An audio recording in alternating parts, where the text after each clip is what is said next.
नमस्कार दोस्तों, मैं Dharmendra Verma online study with DK में आपका बहुत बहुत स्वागत करता हूं। आज हम बात करने वाले हैं शिक्षा मनोविज्ञान से संबंधित 50 अति महत्वपूर्ण प्रश्नों के बारे में। तो आपको स्किप नहीं करना है, वीडियो को पूरा देखना है और अंत में हमें जरूर बताना है कि आज का जो वीडियो है वो आपको कैसा लगा। यदि आप यहाँ पर आपका आकलन करना चाहते हैं तो चाहे तो आप अपनी कॉपी में या फिर हमारे कॉमेंट्स के माध्यम से हर एक प्रश्न का आंसर दे सकते हैं और अंत में बता सकते हैं कि इन 50 प्रश्नों में आपको कितने नंबर आ रहे हैं। तो शुरुआत करते हैं। शुरू करने से पहले आपको क्या करना है, वीडियो को लाइक करना है, शेयर करना है और चैनल को फटाफट से सब्सक्राइब कर लेना है। तो शुरुआत करते हैं। आज का आपका पहला प्रश्न है, मनोविज्ञान व्यवहार का शुद्ध विज्ञान है, यहाँ कथन किसका है। यहाँ पर देखिए 1 से 2 प्रश्न आपको वहाँ पर कथन देखने को मिलेंगे, तो हर एक कथन को आपको ध्यान से सुनना है और ध्यान से उनको याद कर लेना है। मनोविज्ञान व्यवहार का शुद्ध विज्ञान है, यहाँ कथन किसका है। जॉन लॉक का है, स्किनर का है, वॉटसन का है या फिर वुडवर्थ का है। तो यहाँ पर जो दिया गया कथन है ये वॉटसन का। इनका कहना है जो मनोविज्ञान है ये व्यवहार का शुद्ध विज्ञान है। यहाँ पर आपसे यदि पूछा जाए कि मनोविज्ञान वातावरण के संपर्क में होने वाले मानव व्यवहारों का विज्ञान है, यहाँ कथन किसका है, तो आपको पता होना चाहिए जो कथन मैंने आपको बताया वो किसका होगा, वो वुडवर्थ का होगा। यदि आपसे पूछा जाए कि मनोविज्ञान व्यवहार और अनुभव का विज्ञान है, मनोविज्ञान व्यवहार और अनुभव का विज्ञान है, यहाँ किसका कथन है, तो याद रखिएगा वो किसका कथन होगा, स्किनर का कथन होगा। यदि आपसे पूछा जाए कि मनोविज्ञान आचरण एवं व्यवहार का यथार्थ विज्ञान है, ये आगे आएगा प्रश्न में, यदि प्रश्न में आए तो आप डायरेक्टली उसका आंसर दे सकते हैं कि मनोविज्ञान आचरण एवं व्यवहार का यथार्थ विज्ञान है, यहाँ किसका कथन है, तो याद रखिएगा वो किसका कथन होगा, मैकडूगल का कथन होगा। किसका है कथन, ये मैकडूगल का। तो 3 से 4 मैंने यहाँ पर आपको कथन बताए हैं, ये आपको ध्यान में अच्छे से रख लेना है। तो यहाँ पर हम अगले प्रश्न की ओर बढ़ेंगे। हमारा दूसरा प्रश्न है, गेस्टाल्ट संप्रदाय के जन्मदाता है। देखिए गेस्टाल्ट संप्रदाय के बारे में तो आपने सुना होगा, इसके जन्मदाता कौन है, कोहलर है, वर्दाइमर है, वुडवर्थ है या फिर कोफका है। यहाँ पर आपका सही आंसर क्या होगा, वर्दाइमर। याद रखिएगा जो गेस्टाल्ट संप्रदाय की स्थापना की थी वो किसके द्वारा की गई थी या फिर जन्मदाता कौन है, वर्दाइमर है। कब की थी, तो ये जो स्थापना की थी ये 1912 में की थी। कब की थी, 1912 में। कहाँ पर की थी, तो ये जर्मनी में की थी। याद रखिएगा गेस्टाल्ट मनोविज्ञान की जो स्थापना है ये जर्मनी में मैक्स वर्दाइमर द्वारा 1912 में की गई थी। इसमें कौन कौन से वैज्ञानिक और शामिल है, मैक्स वर्दाइमर, कोफका और कोहलर, ये सभी गेस्टाल्ट मनोवैज्ञानिक के अंतर्गत आते हैं। तो यहाँ पर बी वाला विकल्प आपका सही होगा। अगला प्रश्न है आपका तीसरा, गेस्टाल्टवादी संप्रदाय का जन्म हुआ। देखिए अभी मैंने आपको बताया चारों विकल्पों की पढ़ने की आवश्यकता नहीं है कि जो गेस्टाल्टवादी संप्रदाय का जन्म कब हुआ था, तो ये 1912 में हुआ था। यहाँ पर पहला वाला विकल्प आपका सही होगा। अगला प्रश्न है आपका, अंतर्दृष्टि कभी पूर्व दृष्टि और कभी पश्चात दृष्टि होती है, यहाँ कथन है। यहाँ पर जो दिया गया कथन है ये किसका है, कोहलर का है, वुडवर्थ का है, कोफका का है या फिर वर्दाइमर का है। यहाँ पर यदि आपने थोड़ा सा प्रश्न को समझ लिया, अंतर्दृष्टि यहाँ पर लिखा हुआ है और अंतर्दृष्टि सिद्धांत जो है वो किसके द्वारा दिया गया है, तो ये कोहलर के द्वारा दिया गया। किसके द्वारा दिया गया है, कोहलर के द्वारा दिया गया है। तो यहाँ से आप समझ सकते हैं कि यहाँ पर जो कथन दिया गया है ये किसके द्वारा दिया गया है, कोहलर के द्वारा दिया गया है। और ये अपनी पुस्तक गेस्टाल्ट साइकोलॉजी में इसकी इन्होंने व्याख्या की, किसकी, अंतर्दृष्टि सिद्धांत की, जिसके बारे में आपको सभी को पता होगा। और यहाँ पर यदि कथन पूछे तो ये कथन भी किसके द्वारा दिया गया है, कोहलर के द्वारा ही दिया गया है। अगला प्रश्न है आपका, अंतःदृष्टि के संदर्भ में सबसे विख्यात प्रयोग चिंपांजी पर किसने किया था। फिर से वही प्रश्न आ गया। यहाँ पर देखिए अंतःदृष्टि लिखा हुआ है तो आपको समझ में वैसे आ ही गया होगा, वुडवर्थ, कोफका, कोहलर या फिर वर्दाइमर। चिंपांजी पर यदि पूछे, यहाँ पर देखिए डायरेक्टली भी प्रश्न पूछा जाता है कि जो चिंपांजी पर प्रयोग किया था वो कौन से मनोवैज्ञानिक के द्वारा किया गया था, तो वो कोहलर के द्वारा किया गया था। और इन्होंने कौन सा सिद्धांत दिया है, तो इन्होंने अंतर्दृष्टि का सिद्धांत दिया है। तो यहाँ पर तीसरा वाला विकल्प आपका सही होगा। पर्यावरणीय सिद्धांत के प्रणेता है। यहाँ पर देखिए पर्यावरणीय सिद्धांत के प्रणेता के बारे में पूछा गया है, कौन है, वॉटसन है, रोजर्स है, कोहलर है या फिर फ्रायड है। काफी इंपॉर्टेंट प्रश्न है। पर्यावरणीय सिद्धांत के प्रणेता के बारे में पूछे तो आपका राइट आंसर क्या होना चाहिए, रोजर्स होना चाहिए। रोजर्स पर्यावरणीय सिद्धांत के प्रणेता माने जाते हैं। 7वां प्रश्न है आपका, आत्म बिंदु रेखी व्यवस्था के प्रबल समर्थक थे। यहाँ पर देखिए प्रबल समर्थक पूछे गए हैं आत्म बिंदु रेखी व्यवस्था के। जिनबार्डो है, गिलफोर्ड है, वेज, JF है या फिर आलपोर्ट है। यहाँ पर काफ़ी इंपॉर्टेंट प्रश्न है। आत्म बिंदु रेखी व्यवस्था के प्रबल समर्थक के बारे में पूछा गया है तो वो कौन होंगे, आलपोर्ट होंगे। यहाँ पर डी वाला विकल्प आपका सही होगा। 8वां प्रश्न है आपका, व्यक्तित्व संबंधी गुणों का सर्वप्रथम विश्लेषण किसके द्वारा किया गया था? व्यक्तित्व संबंधी गुणों का सर्वप्रथम जो विश्लेषण है ये किसके द्वारा किया गया था? रेमंड केटल के, गिलफोर्ड के, ऑलपोर्ट के या फिर हंस एस्निक के? तो यहाँ पर व्यक्ति संबंधी गुणों का सर्वप्रथम विश्लेषण के बारे में पूछा गया है, तो आपका सही आंसर होगा ऑलपोर्ट। यहाँ पर तीसरा वाला विकल्प आपका बिल्कुल सही होगा। नवा प्रश्न है आपका, व्यवहारिक तकनीकी के जन्मदाता। यहाँ पर देखिए व्यवहारिक तकनीकी के जन्मदाता के बारे में आपसे पूछा गया है। ब्रूनर है, स्किनर है, डेविस है या फिर ग्लेजर है? तो यहाँ पर व्यवहारिक तकनीकी के जन्मदाता के बारे में पूछा गया है, तो आपका सही आंसर क्या होगा? B F Skinner. B F Skinner व्यवहारिक तकनीकी के जन्मदाता। यहाँ पर आपसे पूछे कि स्किनर द्वारा कौन सा सिद्धांत दिया है या फिर क्रिया प्रसूत अनुबंधन का जो सिद्धांत है ये किसके द्वारा दिया गया है? तो ये बी एफ स्किनर के द्वारा ही दिया गया है। और पूछा जाता है प्रश्न कि जो बी एफ स्किनर है ये कहाँ के निवासी है, ये रहने वाले कहाँ के थे? तो ये अमेरिका के निवासी थे। कहाँ के थे? अमेरिका के। इन्होंने किस पर अपना प्रयोग किया था ये ज़्यादातर पूछा जाता है। तो इन्होंने जो अपना प्रयोग किया था वो चूहे पर किया था। कब किया था चूहे पर? तो ये 1930 में किया था। साथ में इन्होंने कबूतर पर भी अपना प्रयोग किया था। किस पर? कबूतर पर भी अपना प्रयोग किया था। यहाँ पर कबूतर पर कब किया था? तो इस पर इन्होंने किया था 1943 में। ध्यान दीजिएगा, चूहे पर इन्होंने 1930 में किया था और कबूतर पर इन्होंने जो अपना प्रयोग किया था ये 1943 में किया था। तो ध्यान दीजिएगा, व्यवहारिक तकनीकी के जन्मदाता के बारे में पूछे तो वो बी एफ स्किनर है। क्रिया प्रसूत अनुबंधन सिद्धांत के बारे में पूछे तो उसके जो प्रतिपादक है या फिर किसके द्वारा दिया गया है सिद्धांत, तो वो भी स्किनर के द्वारा दिया गया और उन्होंने चूहे और कबूतर पर अपना प्रयोग किया था। कहाँ के निवासी थे? तो ये अमेरिका के निवासी थे। मनोविज्ञान विधायक या यथार्थ विज्ञान है, क्यों है? क्योंकि यहाँ व्यक्ति का मनोदैहिक प्राणों के रूप में अध्ययन करता है। यहाँ पर रूप लिखा हुआ है। यहाँ केवल प्राणियों के कार्यों एवं कारण का ही अध्ययन करता है। इसके निष्कर्ष ठोस व अपरिवर्तनीय होते हैं या फिर इसका अध्ययन प्रयोगात्मक विधि से संभव है। मनोविज्ञान विधायक या यथार्थ विज्ञान है, क्यों है? इसका कारण आपको बताना है। तो इसका कारण है कि यहाँ व्यक्ति का मनोदैहिक प्राणों के रूप में अध्ययन करता है, इसलिए मनोविज्ञान विधायक या यथार्थ विज्ञान है। तो यहाँ पर पहला वाला विकल्प आपका सही होगा। 11वां प्रश्न है, मनोविज्ञान को शुद्ध विज्ञान माना है। जो मनोविज्ञान है इसको शुद्ध विज्ञान किसके द्वारा माना गया है? स्टीफन के, एडरसन के, जेम्स डेवर के या फिर स्टाउट के? राइट आंसर आपका यहाँ पर होगा जेम्स डेवर का। इंपोर्टेंट ध्यान दीजिएगा, मनोविज्ञान को शुद्ध विज्ञान किसके द्वारा माना गया है? तो यह जेम्स डेवर के द्वारा माना गया है। अगला प्रश्न है आपका, मनोविज्ञान आचरण एवं व्यवहार का यथार्थ विज्ञान है। यहाँ पर जो परिभाषा दी गई है ये किसके द्वारा दी गई है? थोड़ी देर पहले मैंने इस परिभाषा के बारे में आपको बताया था पहले ही प्रश्न में कि यहाँ परिभाषा आगे पूछी जाएगी। यदि आपने ध्यान दिया होगा तो यहाँ पर आप आसानी से आंसर लगा सकते हैं। मैकडूगल की है, कॉल्सनिक की है, स्किनर की है या फिर पिल्सबरी की है? तो यहाँ पर जो दी गई परिभाषा है ये किसकी है? मैकडूगल की। मैकडूगल का कहना है कि जो मनोविज्ञान है ये आचरण एवं व्यवहार का यथार्थ विज्ञान है। तो यहाँ पर पहला वाला जो विकल्प होगा वो बिल्कुल आपका सही होगा। अगला प्रश्न है, अंतःक्रिया विशेषण की निरीक्षण पद्धति देन है, किसकी है? फ्लेंडर की है, स्किनर की है, ब्रूनर की है या फिर वुडवर्थ की? यहाँ पर जो दी गई अंतःक्रिया विश्लेषण की निरीक्षण पद्धति है ये किसकी देन है पूछा गया है? तो 13वें का आपका राइट आंसर होगा फ्लेंडर की। याद रखिएगा, अंतःक्रिया विश्लेषण की जो निरीक्षण पद्धति है ये फ्लेंडर की देन है। यहाँ पर पहला वाला विकल्प आपका सही होगा।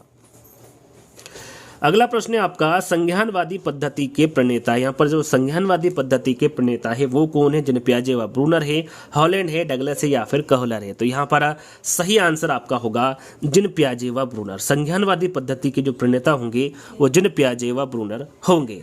चलिए अगला प्रश्न है आपका, शिक्षा मनोविज्ञान को निश्चित और स्पष्ट स्वरूप प्रदान करने वाले कौन है? थॉर्नडाइक है, वॉटसन है, मैकडूगल है या फिर स्किनर है? शिक्षा मनोविज्ञान को निश्चित और स्पष्ट स्वरूप प्रदान करने वाले के बारे में पूछा गया है। काफ़ी इंपोर्टेंट है, इस प्रकार के प्रश्न ही सुपर टेट और ओलंपिक टेट में पूछे जाते हैं। तो आपका सही आंसर यहाँ पर होगा थॉर्नडाइक। शिक्षा मनोविज्ञान को निश्चित और स्पष्ट स्वरूप प्रदान करने वाले कौन होंगे? थॉर्नडाइक होंगे।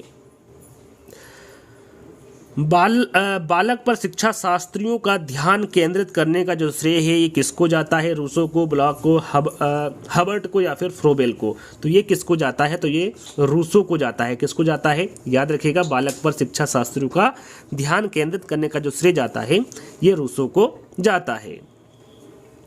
अगला प्रश्न है आपका पूर्ण कार्यवाद या फिर गेस्टाल्ट थ्योरी के जन्मदाता। यहाँ पर देखिए थोड़ी देर पहले ही इसका आंसर मैं आपको बता चुका हूँ, वहाँ पर डायरेक्टली गेस्टाल्ट संप्रदाय के बारे में पूछा गया था, थोड़ा सा यहाँ पर प्रश्न को घुमा दिया गया है। पूर्ण कार्यवाद जिसे हम गेस्टाल्ट थ्योरी भी कहते हैं, इसके जन्मदाता कौन है? स्किनर है, वर्दाइमर है, जॉन स्किनर है या फिर वाटसन है। तो इसके भी जन्मदाता कौन होंगे? वर्दाइमर होंगे। कब की थी इसकी स्थापना? तो इसकी स्थापना जो की थी वो 1912 में की थी, जिसके बारे में आपको पहले ही बता चुका हूँ। चलिए आगे बात करेंगे। अगला प्रश्न है आपका इड ईगो व सुपर ईगो। इड ईगो और सुपर ईगो की जो अवधारणा है, इसके जन्मदाता कौन है? काफ़ी इंपॉर्टेंट प्रश्न है। देखिए इससे संबंधित जितने भी प्रश्न हैं किसके द्वारा दी गई और उनसे संबंधित जो प्रश्न है वो मैं आपको बताऊंगा, तो ध्यान से सुनिएगा। इड ईगो व सुपर ईगो की जो अवधारणा है, इसके जन्मदाता कौन है? हल है, फ्रायड है, थॉर्नडाइक है या फिर कोहलर है? आपका सही आंसर होगा फ्रायड। फ्रायड के बारे में काफ़ी प्रश्न पूछे जाते हैं, तो यहाँ पर सबसे पहले आपको पता होना चाहिए कि इन्होंने कौन सा सिद्धांत दिया था, या फिर कह सकते हैं जो इड ईगो व सुपर ईगो है ये किस सिद्धांत के अंतर्गत आता है? तो ये मनोविश्लेषण सिद्धांत के अंतर्गत आता है। फ्रायड द्वारा कौन सा सिद्धांत दिया गया है? तो मनोविश्लेषण का सिद्धांत दिया गया है। कहाँ के निवासी थे? तो ये ऑस्ट्रिया के निवासी थे। कहाँ के थे? लिख देता हूँ यहाँ पर मैं, ऑस्ट्रिया के, ऑस्ट्रिया वियना के ये निवासी थे। और इन्होंने मन के कितने स्तर बताए हैं? तो उन्होंने मन के 3 स्तर बताए। कितने स्तर बताए हैं? मन के 3 स्तर बताए। पहला है चेतन मन। कौन सा है? चेतन मन। कितना प्रतिशत बताया? प्रतिशत में इन्होंने 10% बताया और भाग में 1/10 भाग बताया। यहाँ पर देखिए भाग में पूछे तो 1/10 होगा और प्रतिशत में पूछे तो वो 10% होगा। दूसरा इन्होंने जो बताया है वो आपका होगा अर्ध चेतन मन। अर्ध चेतन मन, ठीक है, अर्ध चेतन मन बताया है। और तीसरा जो इन्होंने मन बताया है वो अचेतन मन बताया। कौन सा? अचेतन मन। अचेतन मन इन्होंने प्रतिशत में 90% बताया है। और यहाँ पर भाग में हम जाने तो 9/10वां भाग इनका कौन सा होगा? अचेतन मन का होगा। तो यहाँ पर प्रतिशत में और भाग में दोनों में आपको पता होना चाहिए। साथ में यहाँ पर इड ईगो व सुपर ईगो नाम बार बार आ रहा है, तो इसके बारे में भी आपको जानकारी होना चाहिए कि इन्होंने मन के आधार पर फ्रायड ने व्यक्तित्व को कितने भागों में बांटा है। तो इसे भी इन्होंने कितने भागों में बांटा है? 3 ही भागों में बांटा है, इड ईगो और सुपर ईगो। हिंदी में हम जाने तो इसको कहते हैं इदम, अहम और पराहम। याद रखिएगा। एक और पूछा जाता है, जैसे कि आपको सभी को पता होगा कि 14 प्रकार की जो मूल प्रवृत्तियां हैं वो किसके द्वारा बताई गई है? तो वो मैकडूगल के अनुसार बताई गई। किसके द्वारा? मैकडूगल। यहाँ पर एक और प्रश्न पूछा जाता है। देखिए मूल प्रवृत्ति मैंने क्यों बताया? क्योंकि यहाँ पर जीवन मूल प्रवृत्ति और मृत्यु मूल प्रवृत्ति, ये 2 प्रकार की मूल प्रवृत्ति के बारे में आपको पता होना चाहिए। और पूछा जाता है कि जो मैंने आपको 2 मूल प्रवृत्ति बताई हैं ये किसके द्वारा दी गई है? तो ये फ्रायड के द्वारा दी गई। याद रखिएगा, इंपॉर्टेंट प्रश्न है। जीवन मूल प्रवृत्ति या फिर मृत्यु मूल प्रवृत्ति, जो 2 प्रकार की मूल प्रवृत्तियां हैं ये किसके द्वारा दी गई है? तो ये फ्रायड के द्वारा ही दी गई है। तो ये सभी के बारे में आपको पता होना चाहिए। एक और प्रश्न निकल कर आता है कि मन की जो तुलना है वो बर्फ से किसके द्वारा की गई है? तो वो भी फ्रायड के द्वारा ही की गई। बर्फ की तुलना इन्होंने किससे की है? बर्फ से की है। तो यहाँ पर जो मैंने आपको बताया है वो आपको याद अच्छे से कर लेना है। चलिए अगला प्रश्न है मनोविश्लेषण दृष्टिकोण के अंतर्गत। जैसा कि मैंने आपको बताया कि मनोविश्लेषण का जो सिद्धांत है किसके द्वारा दिया गया है? फ्रायड के द्वारा दिया गया है। उसके अंतर्गत क्या क्या आता है? इदम, अहम, परम अहम या फिर उपरोक्त सभी। तो अभी हाल ही मैंने बताया था इड ईगो और सुपर ईगो, इसको हिंदी में हम क्या कहते हैं? इदम, अहम और पराहम, यानी कि ये तीनों ही मनोविश्लेषण दृष्टिकोण के अंतर्गत आते हैं। तो उपरोक्त सभी आपका राइट आंसर होगा। अगला प्रश्न है आपका किस सन में टाइडमैन ने सर्वप्रथम जीवन वृत्तांत विधि का प्रयोग किया था? यहाँ पर देखिए टाइडमैन ने सर्वप्रथम जीवन वृत्तांत विधि का जो प्रयोग है ये कब किया गया था? आपको सन बताना है। 1787, 1885, 1795 या फिर इनमें से कोई नहीं। तो ये किया गया था 1787 में। याद रखिएगा 1787 में टाइडमैन ने सर्वप्रथम जीवन वृत्तांत विधि का प्रयोग किया था। अगला प्रश्न है आपका, यहाँ पर देखिए एक और प्रश्न निकल कर आता है। जैसा कि आप यदि प्रश्न पढ़ेंगे, यदि पूछा जाए कि सर्वप्रथम जीवन वृत्तांत विधि का प्रयोग किसके द्वारा किया गया, तो आपका आंसर होना चाहिए टाइडमैन। देखिए 2 प्रश्न बनकर आ रहे हैं। यहाँ पर नाम पूछे तो टाइडमैन होगा, सन पूछे तो 1787 होगा। चलिए अगला प्रश्न है आपका, किस विधि में उद्दीपन अनुक्रिया के मध्य होने वाले संबंधों का अध्ययन किया जाता है। यहाँ पर देखिए वहाँ कौन सी विधि है जिसमें उद्दीपन अनुक्रिया के मध्य होने वाले संबंधों का अध्ययन किया जाता है। प्रश्नकर्ता विधि है, मनोभौतिकी विधि है, आत्मनित अंकन विधि या फिर प्रयोगात्मक विधि है। तो वहाँ विधि कौन सी होगी, मनोभौतिकी विधि होगी, जिस विधि में उद्दीपन अनुक्रिया के मध्य होने वाले संबंधों का अध्ययन किया जाता है। यहाँ पर देखिए साथ में यदि हम सरल वे में इसको जाने तो उसका साधारण जो परिभाषा निकल के आती है वो यह है कि मन तथा शरीर पर पड़ने वाले प्रभावों का जो अध्ययन है वो कौन सी विधि में होता है, तो वो मनोभौतिकी विधि में होता है। चलिए अगला प्रश्न है, मापन व निरीक्षण पर विशेष बल किसके द्वारा दिया गया है। क्षेत्र सिद्धांत, पूर्णागतिवाद सिद्धांत, अवयवीवाद सिद्धांत या फिर व्यवहारवाद के द्वारा। मापन व निरीक्षण पर विशेष बल किसके द्वारा दिया गया था, ये पूछा गया है, तो ये व्यवहारवाद के द्वारा दिया गया था। एक इंपोर्टेंट यानी कि काफ़ी बार जो प्रश्न पूछा गया है ये व्यवहारवाद से संबंधित पूछा जाता है कि जो व्यवहारवाद है इसके पिता कौन है या फिर इसके प्रतिपादक कौन है, तो याद रखिएगा वो कौन होंगे, वाटसन होंगे। सबसे ज़्यादा बार पूछा गया प्रश्न है, ध्यान दीजिएगा, व्यवहारवाद के पिता कौन है, तो वो कौन होंगे, वाटसन होंगे। अगला प्रश्न है आपका, सबसे पहले मनोवैज्ञानिक प्रयोगशाला की स्थापना कहाँ हुई थी। यहाँ पर देखिए दो प्रश्न में आपको क्यूज के तौर पर बताना है कि यहाँ पर जैसे कि मैं तो यहाँ पर बता दूंगा कि स्थापना कहाँ पर हुई थी, किसके द्वारा की गई थी और कब की गई थी। ये दोनों प्रश्नों के आंसर आपको कमेंट्स के माध्यम से देना है। वैसे प्रश्न एक ही है, किसके द्वारा की गई थी और कब की गई थी, ये दोनों के आंसर आपको कमेंट्स के माध्यम से फटाफट देना है। वहीं पर मैं आपको बताऊंगा कि आपने जो आंसर दिया है वो सही दिया है या फिर गलत। तो यहाँ पर सबसे पहले मनोवैज्ञानिक प्रयोगशाला की स्थापना कहाँ हुई थी ये पूछा गया है, तो ये कहाँ पर हुई थी, लेप्जिग में हुई थी, जर्मनी में। तो यहाँ पर डी वाला विकल्प आपका सही होगा। अगला प्रश्न है, शिक्षण का मुख्य उद्देश्य क्या होना चाहिए। शिक्षण का मुख्य उद्देश्य पूछा गया है, परीक्षा में सफल होने के लिए छात्रों को तैयार करना, बोलकर अच्छे नोट लिखाना, विषय से संबंधित महत्वपूर्ण सूचनाएं उपलब्ध कराना या फिर बच्चों की सोचने समझने की क्षमता का विकास करना। यहाँ पर शिक्षण का मुख्य उद्देश्य पूछा गया है। यदि आप चारों विकल्पों को ध्यान से पढ़ेंगे तो राइट आंसर आपके सामने होगा, बच्चों की सोचने समझने की क्षमता का विकास करना ही शिक्षण का मुख्य उद्देश्य होता है। अगला प्रश्न है आपका, किसी व्यक्ति के जन्म से लेकर उसकी वृद्धावस्था तक के अधिगम अनुभवों का वर्णन एवं धारणा ही शिक्षा मनोविज्ञान है। यहाँ कथन है, यहाँ पर जो दिया गया कथन है ये किसके द्वारा दिया गया है, क्रो एंड क्रो के, मैकडोगल के, स्किनर के या फिर इनमें से कोई नहीं।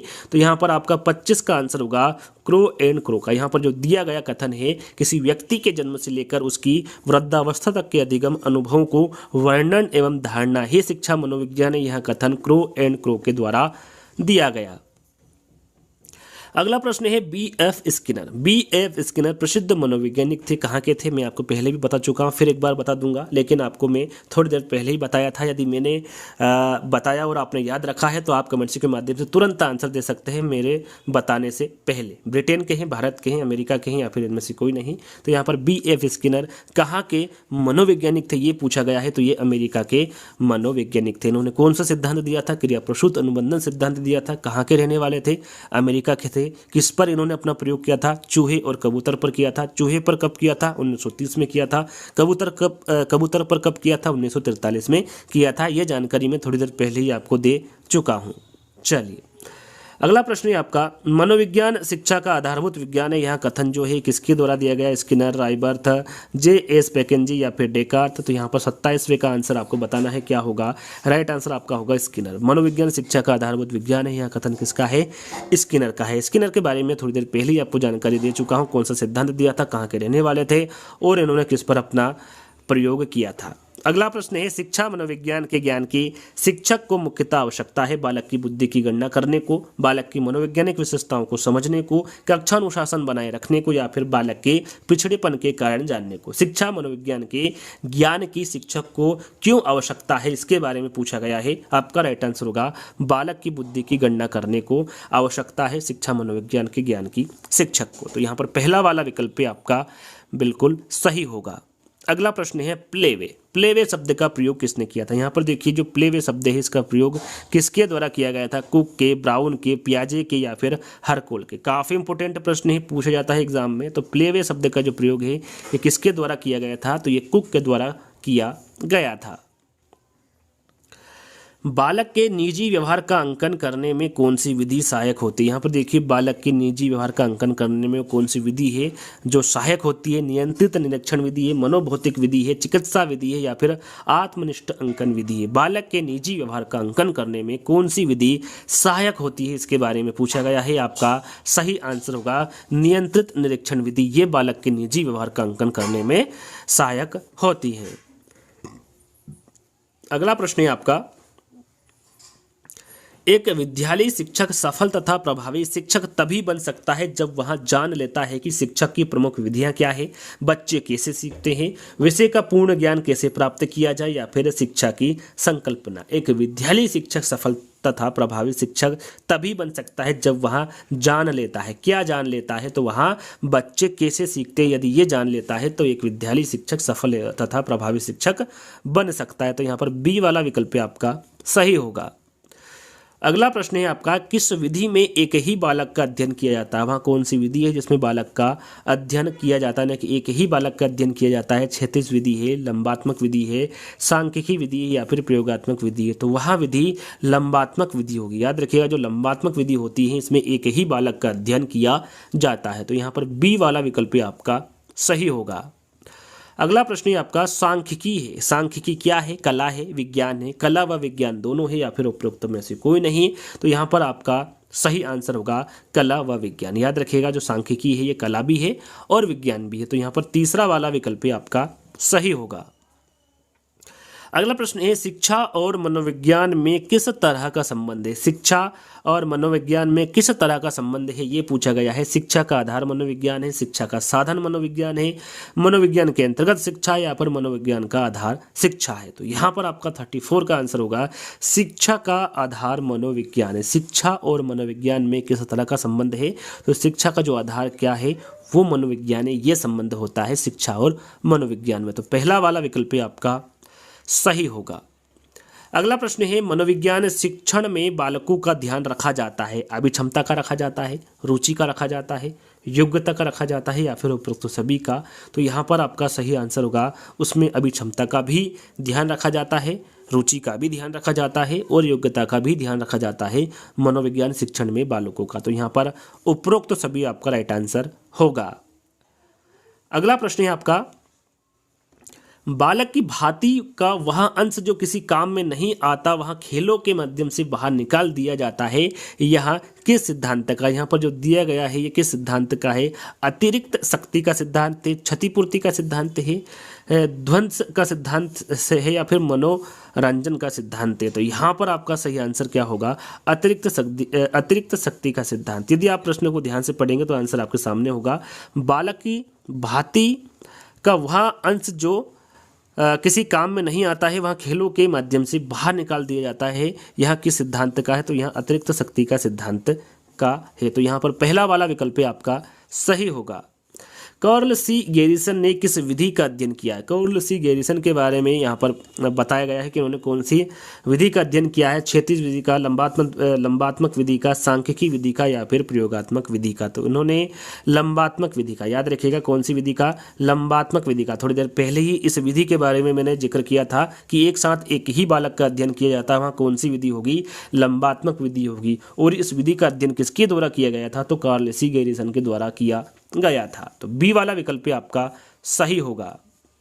अगला प्रश्न है, मनोविज्ञान मन का विज्ञान है, यह कथन किसका है? रेवनी का, अरस्तु का, डेकार्ट का या फिर स्किनर का? तो यहाँ पर आपका सही आंसर होगा अरस्तु का। याद रखिएगा, जो मनोविज्ञान है वो मन का विज्ञान है, यह कथन किसका है? तो ये अरस्तु का कथन है। निम्न में से कौन सी विधि छात्रों की संवेदना एवं अभिवृद्धि जानने हेतु सर्वोचित है?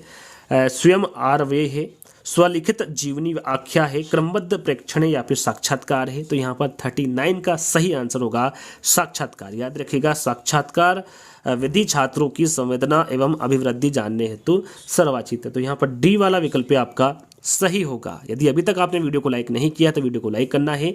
अगला प्रश्न है आपका, शिक्षा जीवन का अंग है, यहाँ कथन किसका है? यहाँ पर जो कथन दिया गया है ये किसके द्वारा दिया गया है? ड्वी के, हर्बर्ट के, क्रो एंड क्रो के या फिर स्पेंसर के? तो यहाँ पर जो दिया गया कथन है ये क्रो एंड क्रो का कथन है कि जो शिक्षा है ये जीवन का अंग है। यहाँ पर क्रो एंड क्रो के द्वारा दिया गया कथन है।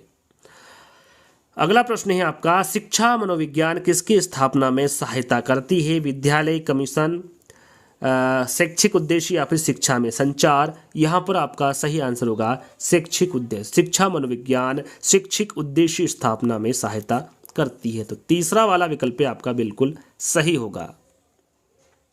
अगला प्रश्न है, शिक्षा का केंद्र कौन है? सरल सा है, सभी को पता है। शिक्षा का केंद्र कौन होते हैं? बच्चे होते हैं, शिक्षण होते हैं, दोनों होते हैं या फिर इनमें से कोई नहीं?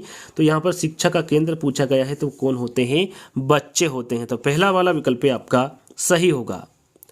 अगला प्रश्न है आपका, अध्यापन में विद्यार्थी की अधिकतम भागीदारी किसके द्वारा संभव हो सकती है? व्याख्यान विधि, चर्चा विधि, पाठ्यपुस्तक विधि या फिर श्रव्य दृश्य सहायता। यहाँ पर अध्यापन में विद्यार्थी की अधिकतम भागीदारी किसके द्वारा संभव हो सकती है? तो ये चर्चा विधि के द्वारा संभव हो सकती है। यहाँ पर बी वाला विकल्प आपका सही होगा।